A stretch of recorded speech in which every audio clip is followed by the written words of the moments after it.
لاعب الزمالك على رادار نادي بيراميدز. ألف مليون مليون مليون مليون مبروك، وانا اتمنى انهاء الصفقة في اسرع وقت. ايه ده؟ يعني انت مش عايزه؟ اه، هقول لك ليه وجهة نظري يعني. لايك وشير وفولو وجهة نظر في الكومنتات، وصلي على النبي وزيد النبي صلى عليه افضل الصلاة والسلام.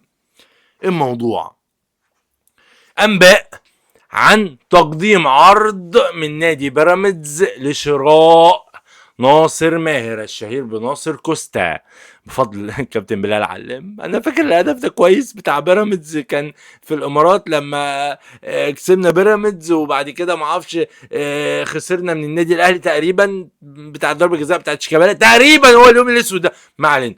ناصر ماهر بيراميدز عايزه.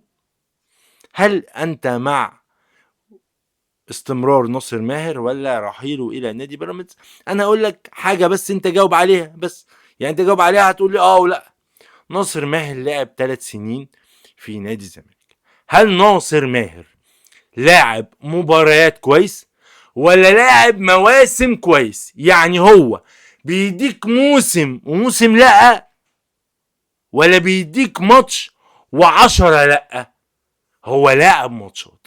يعني لو انت موسم عندك 50 ماتش، هو ممكن يديك 10 ماتشات كويس والباقي مفيش. هو مفيش. فناصر ماهر من وجهة نظري هو عبء على الفرقة. هو مش اللاعب اللي هو انا موجود، انا عندي الحلول، لا. اعتقد ان رحيل ناصر ماهر الى بيراميدز بمقابل مادي جيد للزمالك، وهم اللي عايزينه، فممكن تاخد منهم كمان لاعب او اتنين، وتاخد منهم مثلا 10 مليون جنيه ولا 20 مليون جنيه، هتبقى صفقة للزمالك ناجحة. انا مع رحيل ناصر ماهر. والناس تقول وجهة نظرها في الكومنتات، وتعمل شير مهم للفيديو، وجهة نظرك ولايك مهم جدا، وفولو او متابعة مهمة لما تشوفني. سلام.